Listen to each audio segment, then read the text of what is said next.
In this video, we'll go through question 16 from the sample NESA HSC Mathematics Extension 2 exam. Question A. Recall that for positive real numbers x and y, the square root of xy is less than or equal to x plus y on 2. Part I. Prove that the square root of xy is less than or equal to the square root of x squared plus y squared on 2 for all positive real numbers x and y. Okay, so we've been given this result, and this one is fairly standard. Even if we weren't given it, we should know how to prove it. I'm going to call this result star, just so if I need to refer to it, I can just call it star. And this is what we want to prove. We want to prove something about the square root of xy. We want to prove that it's less than or equal to x squared plus y squared on 2. Now, when I look at what I want to prove here and what I've been given, I notice some similarities. I notice I have something plus something on 2, which looks like what we have here, something plus something on 2. Clearly, the left-hand sides are the same. But in what we want to prove here, we can see that we have a square root that's being introduced on the right-hand side. So these are some things to keep in mind.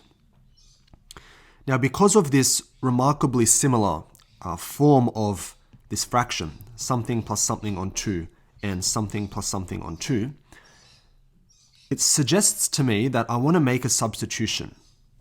I want to make the substitution that x is going to be actually x squared. I would like to write this as x squared, and I'd like to write this as y squared. So I would say sub x equal x squared and y equal y squared in the starred equation. So what do we get? Well, we have the square root of, now I'm substituting x squared for x and y squared for y. So this will be x squared y squared less than or equal to x squared plus y squared on 2. Well, this is good because I've got exactly what I want underneath the square root popping up right here. Now, what's our left-hand side here? This is just going to be x times y. So this is xy less than x squared plus y squared on 2. So we can see that this square root has disappeared from the left-hand side, but we do want a square root in our final result. So we're just going to take the square root of both sides here, and we get the square root of xy is less than or equal to the square root of x squared plus y squared on 2. And we're done, so we can say QED. We've proven what we want to show. Part 2. Prove that the fourth root of ABCD is less than or equal to the square root of a squared plus b squared plus c squared plus d squared on 4 for all positive real numbers a, b, c, and d.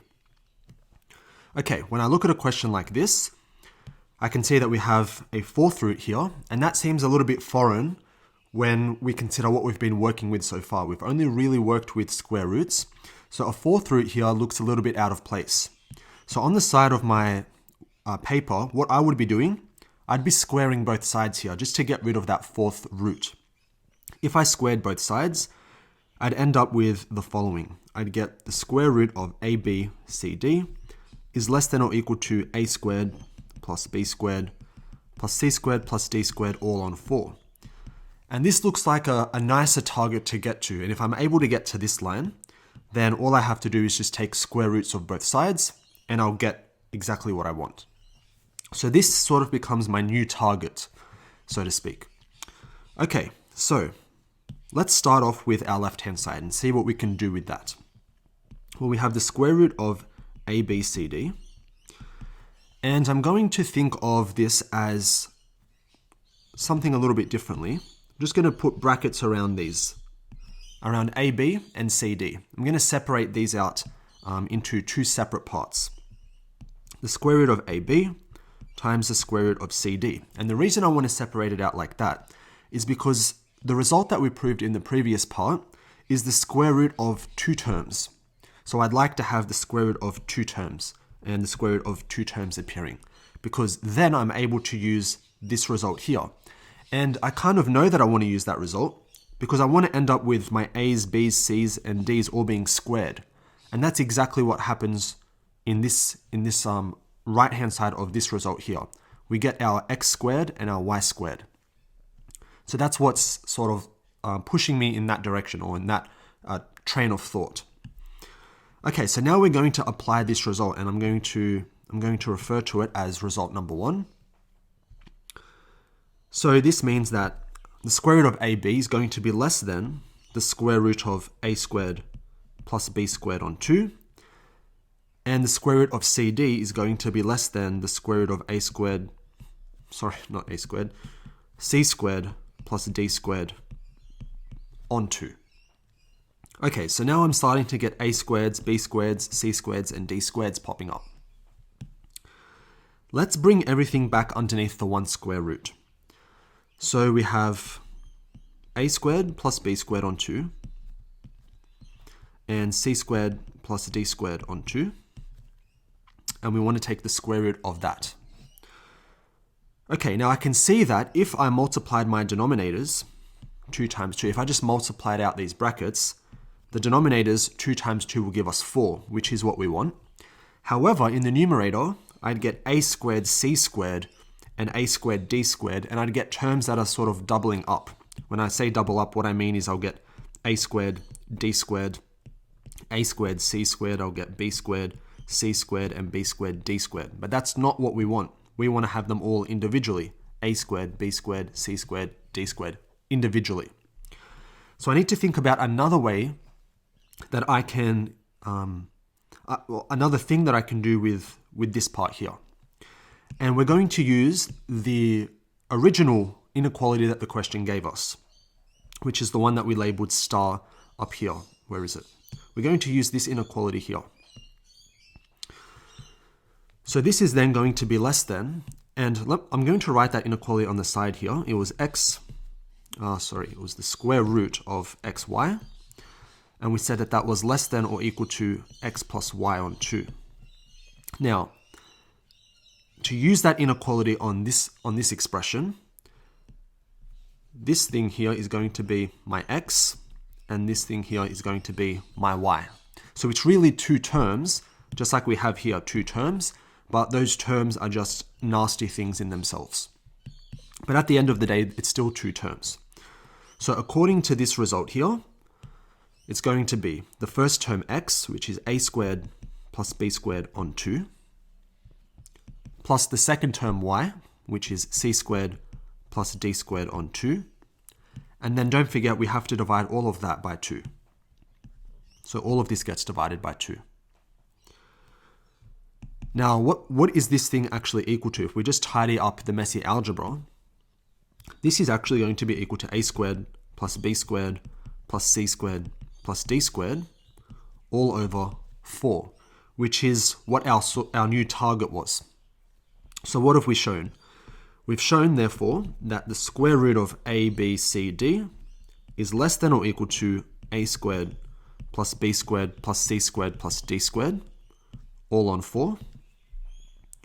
And now we just take the square root of both sides.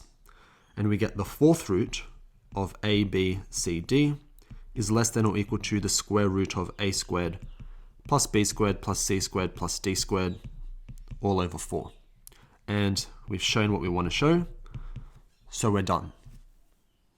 Question B. Let I sub n equal the integral from 0 to 1 of x to the n times the square root of 1 minus x squared dx for n equals 0, 1, 2, and all non-negative integers. Part I. Find the value of I sub 1. Okay, so we're looking for I sub 1, or just I1, which means that we substitute n equals 1 into our integral. And so we're integrating from 0 to 1, x times the square root of 1 minus x squared dx. Now, just keep in mind that this question is only worth 1 mark. So if you're a little bit unsure about how to go about this, it shouldn't be terribly difficult since it's only worth 1 mark. And in fact, it isn't actually terribly difficult. If we write the square root as 1 minus x squared to the half, hopefully you can see that this is going to turn out to be a reverse chain rule question. In other words, this is our function here that's being raised to some power. So f of x being raised to some power n. And out the front, being multiplied by that, we have its derivative. Well, we almost have its derivative. We would like to have f of x sitting here. Now, what is the derivative of f of x? Well, if f of x is 1 minus x squared, if this is our f of x, then its derivative is going to be minus 2x. So if we have minus 2x sitting here, then we're good to go. So let's just multiply by negative 2 and compensate by multiplying by negative a half, just to bring everything back to what it originally was. So now this is in a very easy form to integrate. We can just apply the reverse chain rule. So this will be minus a half times f of x to the power n plus 1, so 1 minus x squared to the power 3 halves, divided by the new power, 3 halves. Between 0 and 1, we have minus a half, and I'm going to bring out this constant as well. Since it's 3 halves on the denominator, as I bring it out, it becomes 2/3. When I substitute 1 into this expression, this becomes 1 minus 1, which is 0. And when I substitute 0 into this expression, it becomes 1 minus 0, which is 1, to the power 3 halves. Well, that's just still 1. Okay, so this is going to end up being, looks like it's going to be a third. And that is our final answer. Part 2. Using integration by parts, or otherwise, show that for n greater than 2, in equals n minus 1 on n plus 2, in minus 2. Alright, now the question's even telling us to use integration by parts here, but you should keep in mind that integration by parts is a very common tool to use when you're doing a reduction formula question. Okay, so let's think about how we're going to get to this result here. I can see that I've got a factor of n minus 1 as the numerator of the coefficient of this integral. Now, how can I get an n minus 1 coming down as a coefficient? Well, if I was to differentiate, and I know I'm going to have to differentiate something because I'm using integration by parts. If I was to differentiate x to the power n minus 1, so I'm going to choose u as x to the power n minus 1. When I differentiate it, u dash is n minus 1, x to the n minus 2. And I can see two good things popping out from this. Obviously, we've got the n minus 1 popping up, which is what we have here. But I've also got x to the n minus 2. And if I had an n minus 2 up here, that integral with an n minus 2 is actually in minus 2. So this looks like a very good sign. It looks like I'm going in the right direction. Okay, now what's our v dash going to be? Well, our v dash has to be everything else. So we took out a factor of x to get the x n minus 1 up here, which means that what's left over is going to be x times the square root of 1 minus x squared, which I'm going to write like this. And we've actually just seen how to integrate this expression above. We need to multiply by negative a half. Let me do that on the end here. Multiply by negative half and also by negative 2. So overall we've multiplied by 1. But I wrote it like this so that I could have some function to the power n multiplied by its derivative, which is literally what we just saw above in part I. So to integrate this shouldn't be a problem now. It's minus a half, which is coming from here, times our function to the power n plus 1, so to the 3 halves power over the new power. And then I can just tidy up my constants. That'll become minus a third times 1 minus x squared to the 3 half power. Now I can go ahead and use my integration by parts formula. So in should be u times v, so this thing times this thing. U times v, I'll put the negative third constant out the front, 1 minus x squared to the 3 half power, and that's being evaluated between 0 and 1, minus the integral from 0 to 1 of u dash, so this guy, times v, times that guy. So we've got n minus 1, x to the n minus 2. Again, I'm just going to take out this minus a third and put it outside the integral. And this minus and the minus from the minus a third make this a plus. And so here's what we've got. All right, now let's evaluate this bit here. When I substitute 1 in, this factor becomes 1 minus 1, which is 0, and so the entire thing becomes 0. When I substitute the 0 in, this factor here becomes 0, so the entire thing is 0. So actually this entire expression here is 0. Okay, now what else do we have? We still have plus a third. I'm also going to take out the n minus 1. So n minus 1 on 3. The integral from 0 to 1 of x to the n minus 2 multiplied by this thing. Now I'm going to write this thing in a different way. Because I know my original integral has a square root of 1 minus x squared, I want that to reappear again, because I know that if I want to get in minus 2, then I need to have an integral which has the square root of 1 minus x squared. So I'm going to write this in the following way. I'm going to write it as the square root of 1 minus x squared. So that's like a power of a half. And what's left over? Well, then there's a full 1 power left over. In other words, 1 minus x squared, if you like, to the power 1. Don't have to write to that power 1, but I'm just putting it there so you can see exactly how this is equal to these two. Because this is a half and this is 1. And they add up to give you the 3 halves. Okay, good. So we've still got n minus 1. I'm actually going to multiply by this constant 3. Because I don't want to have that appearing, I'm going to multiply both sides by that, and this will turn into 3in on the left-hand side. Now what I'm going to do is I'm actually going to distribute this thing through to this bracket, through to each of those terms there. And this is going to be really beneficial, and you'll see why. X to the n minus 2, square root of 1 minus x squared. That's when we multiply everything by 1. And then we also have to multiply everything by x squared. So it'll become minus, when I multiply x to the n minus 2 by x squared, we add up our powers. So n minus 2 plus 2 gives us a power of n. So this is x to the n square root of 1 minus x squared dx. Okay, we can do a little bit more. You probably don't even have to add in this line, but I'm just going to put it in to make sure everyone can see clearly who's watching. We can split up our integral now into two separate integrals. The integral from 0 to 1 of x to the n minus 2 times the square root of 1 minus x squared dx minus the integral from 0 to 1 of x to the n square root of 1 minus x squared dx.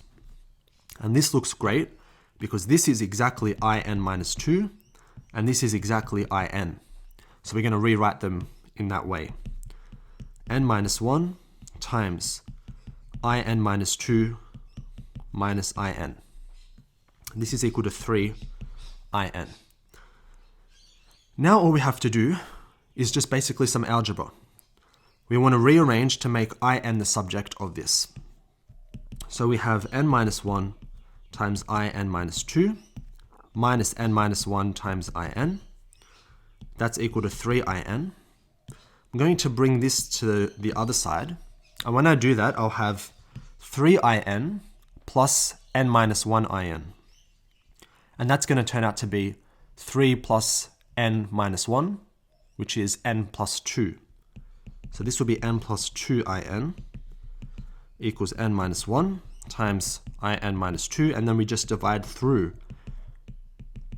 We divide through by n plus 2, and we get the result that we wanted, QED.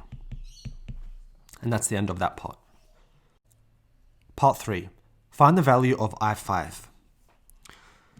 So all we have to do here is substitute the value of 5 into this recursion formula that we've proven above in part 2. So if I substitute 5 in, I get 5 minus 1, which is 4, over 5 plus 2, which is 7, times I of 5 minus 2, so I3. And then I do the same thing for I3. What's I3 equal to? Well, we substitute 3 in, we get 3 minus 1 is 2, over 3 plus 2, which is 5, times I1. But we already worked out what I1 was. We worked that out in part 1, and I1 was equal to a third. So this is 4 on 7 times 2 on 5 times a third, which is 8 on 21 times 5 is 105. And so this is our value of I5. Question C. Suppose n is a positive integer.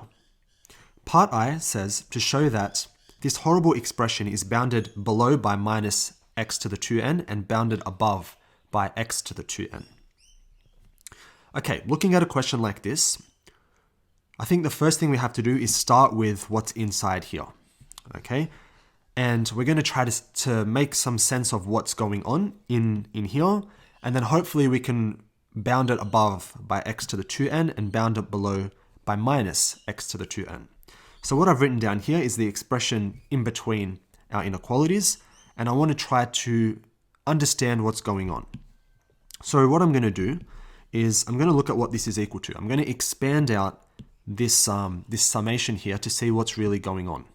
You might be able to see what is going on just by looking at it, but if you can't, then expanding it out in full is a pretty good way to, well, it's pretty much the only way to have a look at what's going on. Okay, so what is this summation? If I sub in my first term, k equals 0, negative 1 to the power 0 is 1, and x to the power of 0 will also be 1. So this will just be 1 times 1, which is 1. My next term would be k equal to 1. If I sub in k equals 1 here, I get minus 1 to the power 1, which is negative 1. And here I get x squared. So I'll have minus x squared. If I sub in k equal to 2, this term will become negative 1 squared, which is positive 1. This will become x to the power 4. So this will be plus x to the power 4.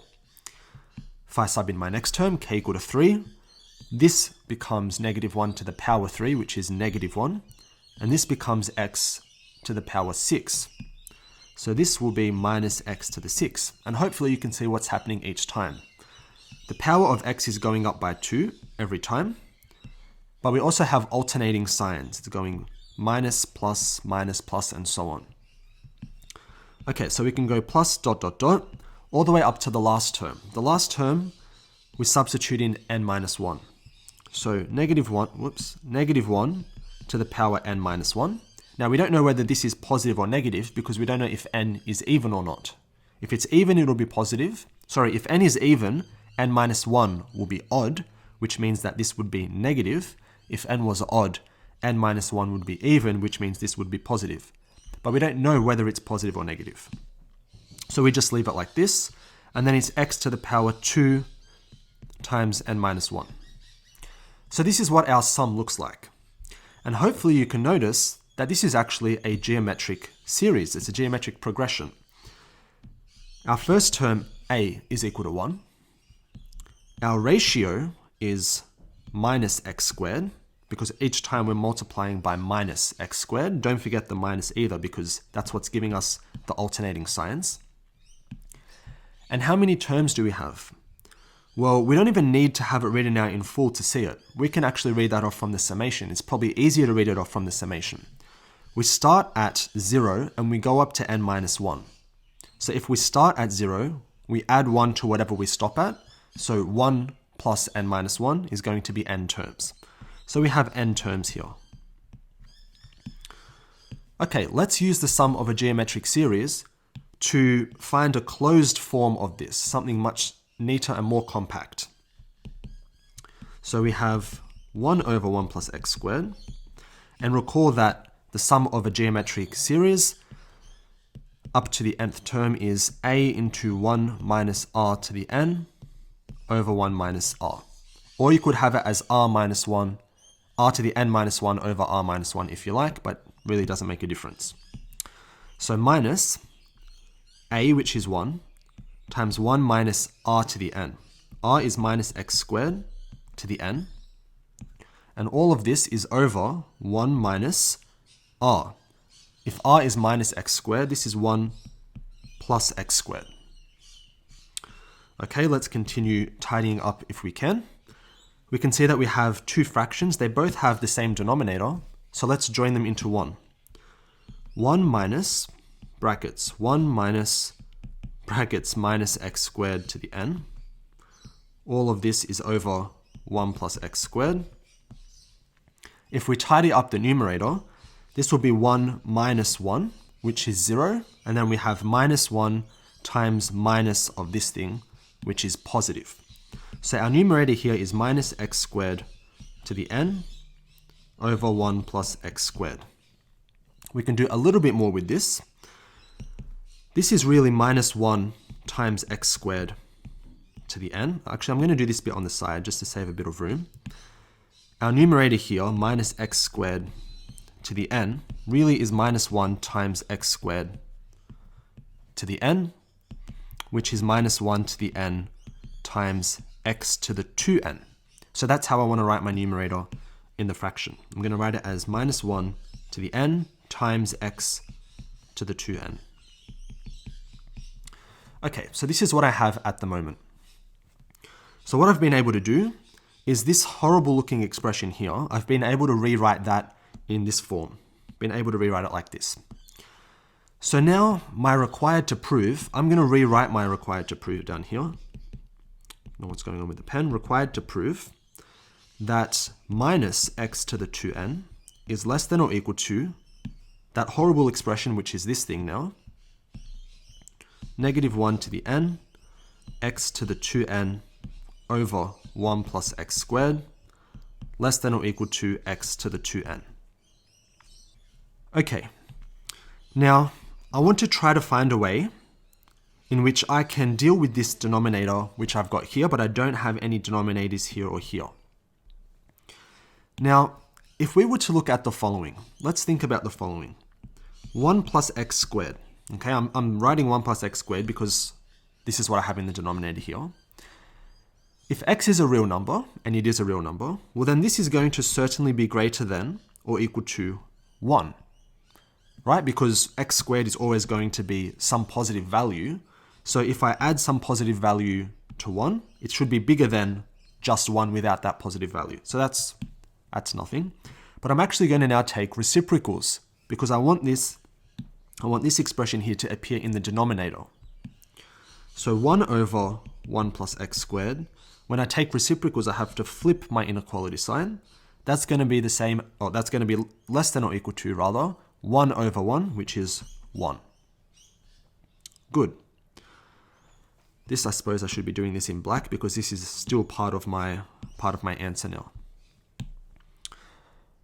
Okay, so we've got this. Now I want to introduce the x to the 2n in the numerator. I'm not going to multiply by negative 1 to the n. I'm not going to do that yet because I don't know if this is positive or negative, since I don't know what n is. I don't know if n is even or not, if it's even or odd. So I'm only going to multiply by x to the power 2n. So if I multiply on top, I should make this in black. If I multiply on top by x to the 2n, firstly, I know that that's guaranteed to be positive, and I know that because x to the 2n is really x to the n all squared. And if I'm squaring anything, that's always going to be greater than 0. So this is definitely greater than or equal to 0. So this is fine. I can multiply by x to the 2n on top, and I don't have to worry about changing my inequality signs.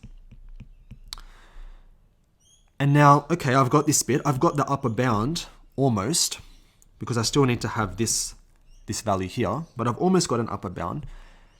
But also I'm keeping in mind that I really need two inequalities. I need an upper and a lower bound. And when I think about how do I get like these sort of inequality chains, I start thinking about absolute values.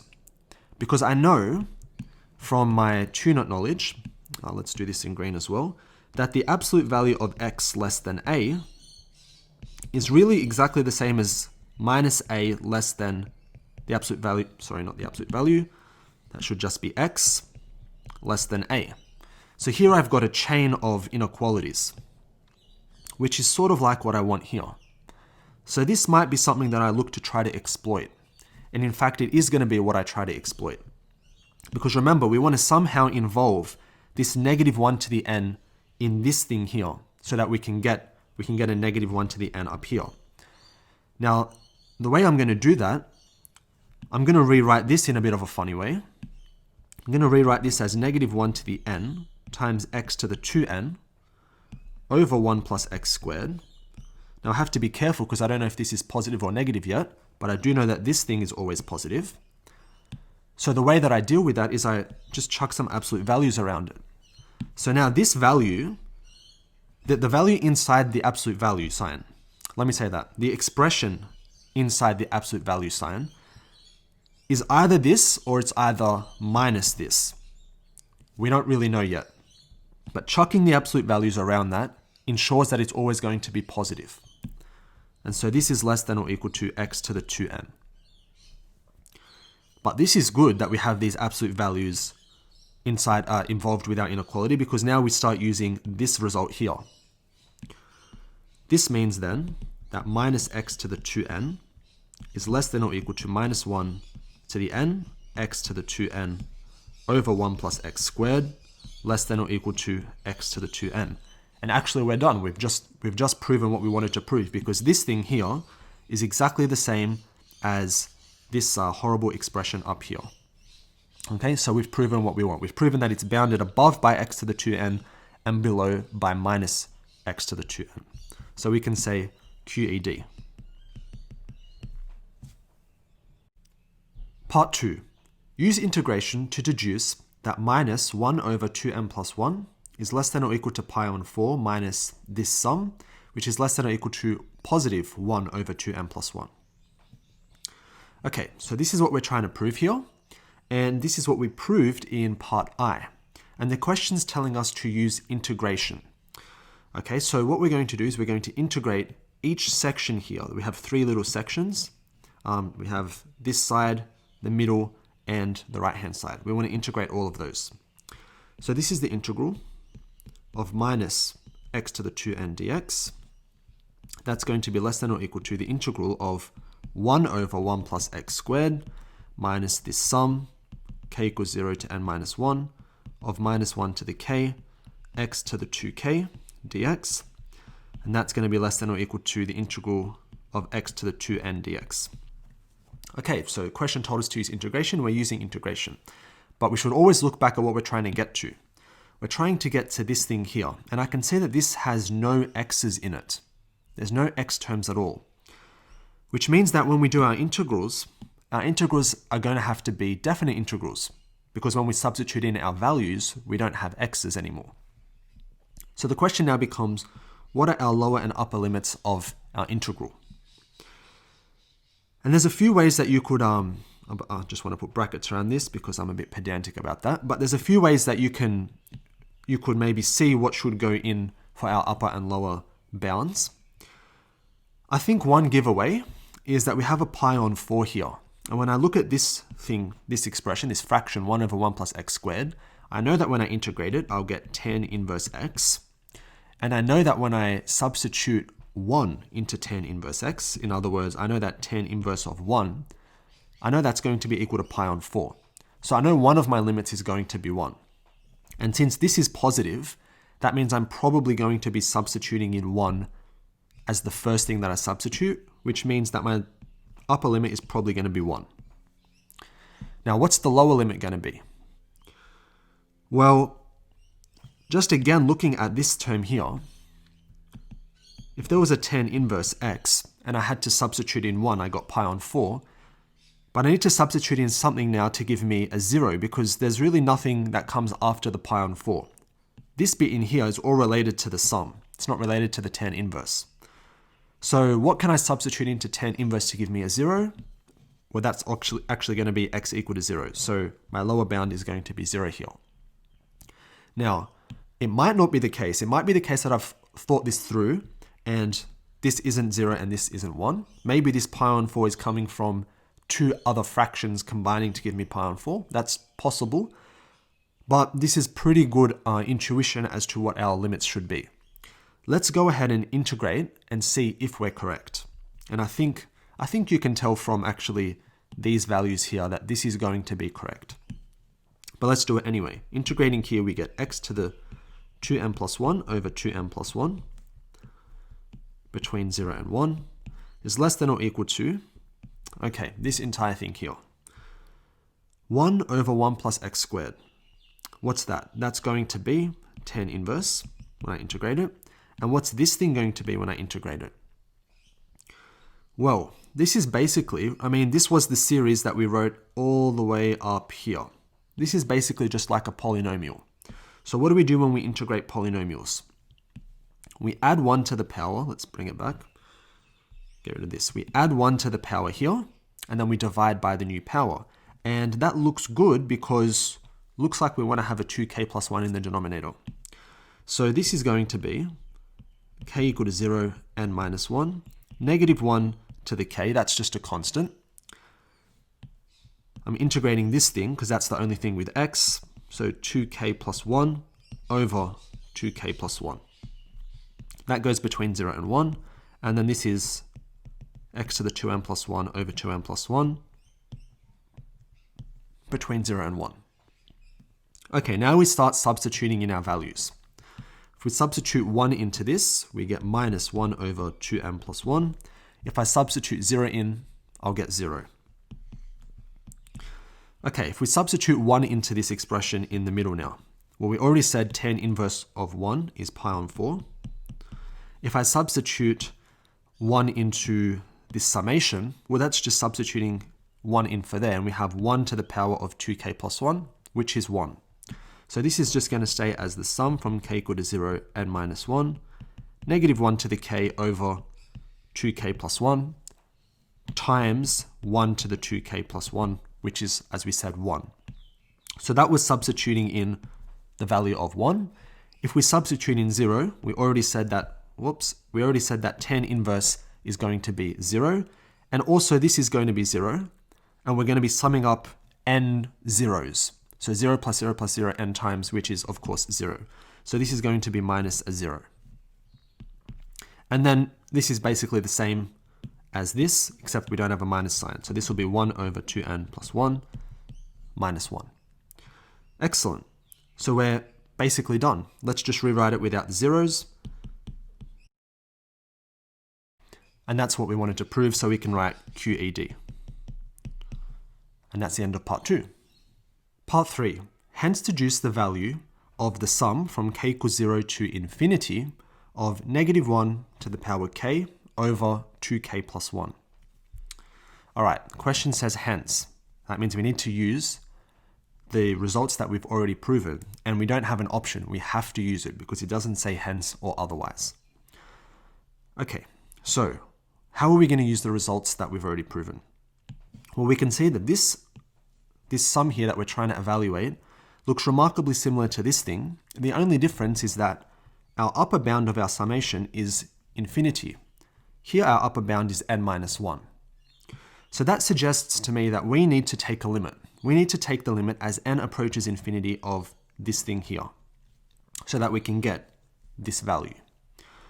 Okay, so if we want to take a limit, I'm going to do is I'm going to call this equation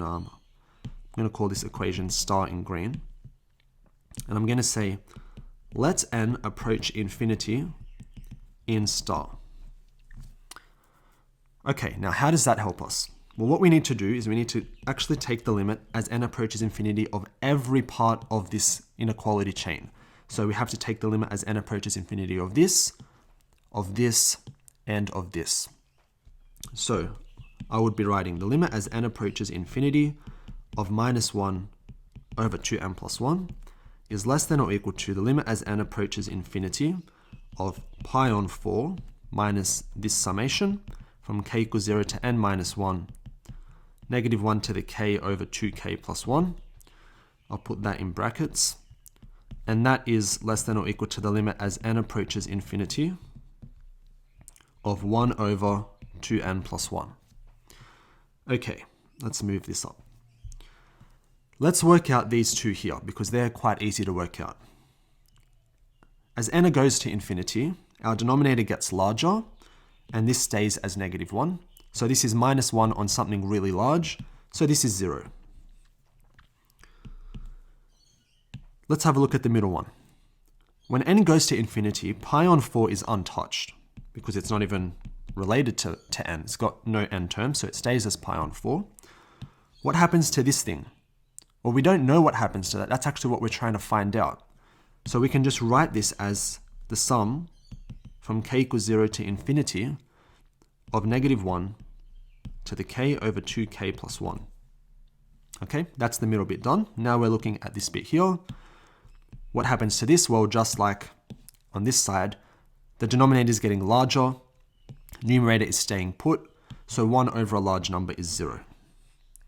Okay, so we've got this expression here is bounded below by 0, and it's bounded above by 0. And the only way that that's possible is if this thing in the middle here is itself equal to 0. So we'd say this implies that pi on 4 minus this summation from k equals 0 to infinity of minus 1 to the k over 2k plus 1 is equal to 0. And if you want to justify this, if you want to give a proper justification, this is what we call the squeeze theorem. So this is by the squeeze theorem. Now there's a few other names for it. Some people call it the pinch theorem. Some people call it the sandwich theorem or sandwich principle or something like that. Either of those is fine. The marker will understand what you're talking about. But this is a theorem in mathematics, and it's quite useful in it, and it often pops up in exams actually. It's a very typical thing that will come at the very end of an exam, a HSC exam. It's popped up a few times. Lots of trials have it as well, and it's quite a nice one to have in your pocket if you're really going for those top band 6s or top E4s. Okay, so we've got this, and now all we have to do is move this guy over to this side, and we get pi on 4 is equal to our sum. So we found a value. We evaluated our sum that we were looking for, and the value is itself pi on 4. And that's the end of the question. Now, just out of curiosity, let's expand this thing out and see what it looks like. I'm going to do that in a different color. So we've got pi on 4 equals, what happens when we put k equal to 0 in? Well, we have negative 1 to the power 0, which is 1, over 2 to the k plus 1. Sorry, 2 times k plus 1. So 2 times 0 plus 1 is just 1. If I put in k equal 1, we have negative 1 to the power 1, which is negative 1. So this is going to be negative, over 2 times 1 plus 1, so over 3. And then if you put in 2, you'd get 1 on 5. If you put in 3, you'd get minus 1 on 7, and then plus 1 on 9, and then minus 1 on 11, and so on. And so we have this really nice formula for pi, which is just the sum of these fractions. The denominators are all the odd numbers, the numerator is just 1, and is alternating. And this is a result that was proved by a famous mathematician. His name is Gottfried Leibniz. Gottfried, not sure how you spell it. I think it could be E-I-D, Leibniz. And I think that was in like the 1600s or something. I think that's when he was around. And he proved this. Now, this is actually a very specific case of a more general formula. And this general formula is for the inverse tan of x. This has an expansion, and it can be written as like an infinite polynomial. The term that we give them is an infinite series. It's x minus x cubed over 3 plus x to the 5 on 5 minus x to the 7 on 7 plus dot dot dot, and that pattern continues, right? And you can see that if you let x equal to 1, this side here is going to be equal to pi on 4, and then this will be 1 minus 1/3 plus a 5th minus a 7th, which is exactly what we have here. Okay, so that's just something interesting if you're interested. And that is the end of the sample paper.